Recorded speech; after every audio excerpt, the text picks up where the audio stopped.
early 1990s, researchers investigated a right whale found floating dead off of Grand Manan Island, here in the outer Bay of Fundy.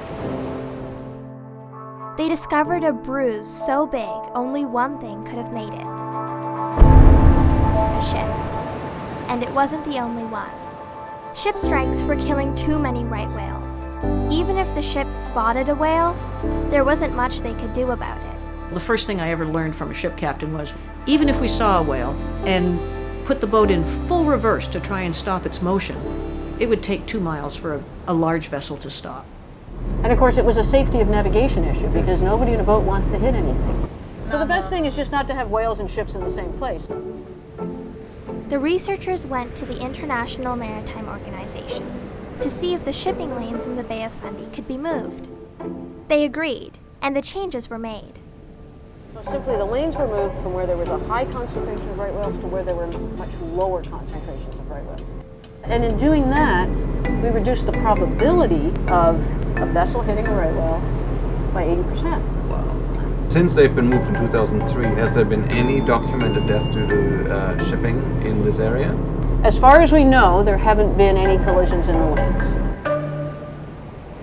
Slowly, the Bay of Fundy became a relatively safe zone for right whales. But then they stopped coming.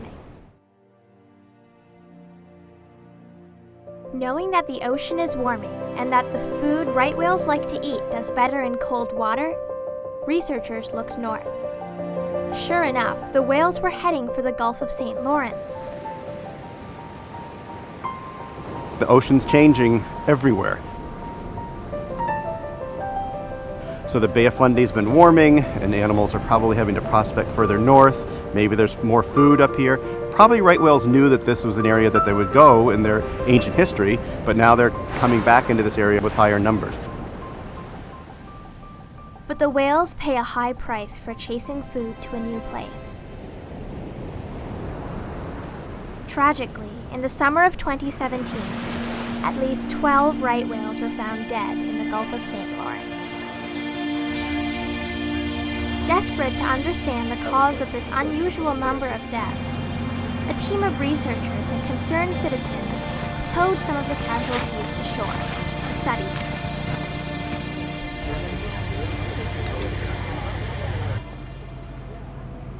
In the Bay of Fundy, right whales are reasonably well protected because people have moved shipping lanes to avoid collisions with tanker traffic and other large ships.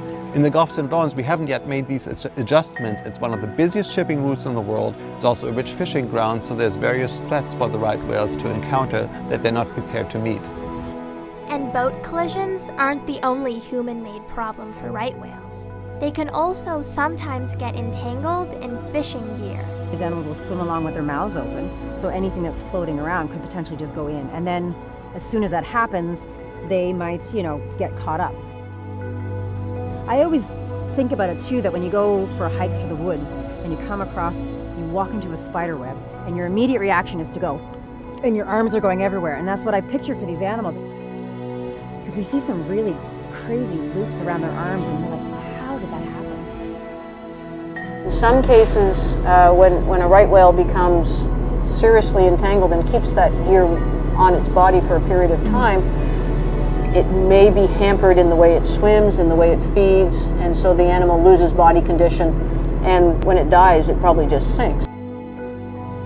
Fishers, fishery managers, scientists, and activists are all working together to find a solution. Nobody wants these whales to become extinct. We've come up with solutions before.